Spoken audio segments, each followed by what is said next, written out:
Teknologi informasi memegang peran penting baik di masa kini ataupun di masa yang akan datang.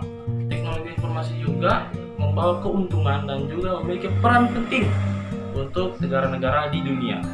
Nah, terdapat di pasal 1 Undang-Undang Nomor 19 Tahun 2016 tentang perubahan Undang-Undang Nomor 11 Tahun 2008 tentang informasi dan transaksi elektronik. Disebutkan bahwa informasi elektronik ialah sebagai satu atau sekumpulan data elektronik, termasuk tetapi tidak terbatas pada tulisan, suara, gambar, rancangan, foto, elektronik, interchange, surat elektronik, telegram, telekopi, atau sejenisnya, huruf, tanda, angka, kode akses, simbol atau perforasi yang telah diolah yang memiliki arti dapat dipahami oleh orang yang mampu memahaminya.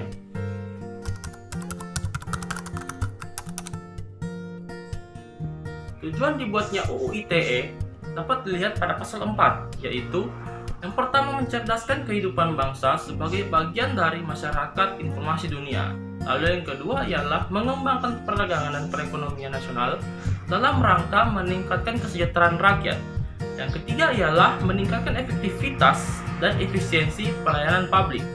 Yang keempat ialah membuka kesempatan seluas-luasnya kepada setiap orang untuk memajukan pemikiran dan kemampuan di bidang penggunaan dan pemanfaatan teknologi informasi seoptimal mungkin dan bertanggung jawab. Nah, yang terakhir ialah memberikan rasa aman, keadilan dan kepastian hukum bagi pengguna dan penyelenggara teknologi informasi.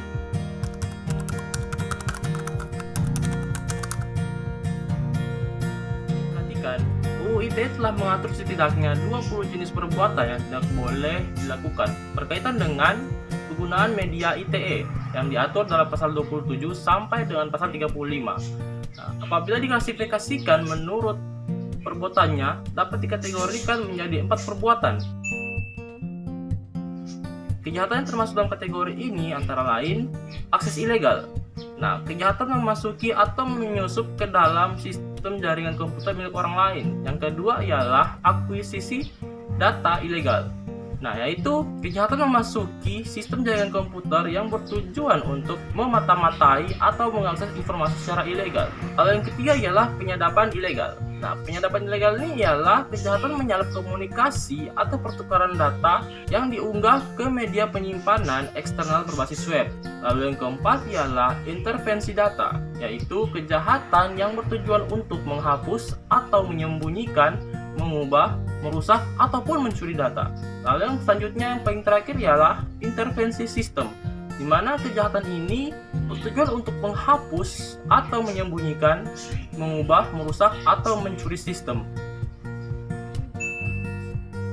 Pada perbuatan ini yang dikategorikan konten kejahatan yaitu pertama, pornografi, yaitu perbuatan mendistribusikan atau membuat dapat diaksesnya informasi elektronik yang memiliki muatan melanggar kesusilaan. Lalu yang kedua ialah perjudian online, yaitu perbuatan mendistribusikan atau membuat dapat diaksesnya informasi elektronik yang memiliki muatan perjudian. Yang ketiga ialah cyberbullying, yaitu perbuatan mendistribusikan atau membuat dapat diaksesnya informasi elektronik yang memiliki muatan penghinaan atau pencemaran nama baik. Lalu yang keempat ialah berita bohong atau hoax, perbuatan dengan sengaja menyebarkan berita bohong yang mengakibatkan kerugian konsumen dalam transaksi elektronik. Lalu selanjutnya ialah ujaran kebencian. Nah, perbuatan dengan sengaja menyebarkan informasi yang ditujukan untuk menimbulkan rasa kebencian atau permusuhan individu atau kelompok masyarakat tertentu berdasarkan suku, agama, ras, ataupun antar golongan. Lalu yang terakhir ialah konten berisi ancaman. Perbuatan sengaja mengirimkan informasi elektronik yang berisi ancaman kekerasan ataupun menakut-nakuti yang ditujukan untuk kepentingan pribadi. Nah, kejahatan penipuan ini ialah kejahatan dalam dunia maya dengan menggunakan identitas palsu. Lalu yang kedua ialah tentang pemalsuan data. Pemalsuan data ini perbuatan dengan sengaja dan tidak memiliki hak melawan hukum dapat manipulasi, penciptaan, perubahan, penghilangan, pengerusakan informasi elektronik atau dokumen elektronik dengan tujuan agar informasi elektronik atau dokumentasi elektronik tersebut dianggap seolah-olah data yang otentik. Lalu yang ketiga ialah pencurian identitas. Nah, pencurian identitas ini ialah perbuatan pencurian dan penggunaan identitas orang lain.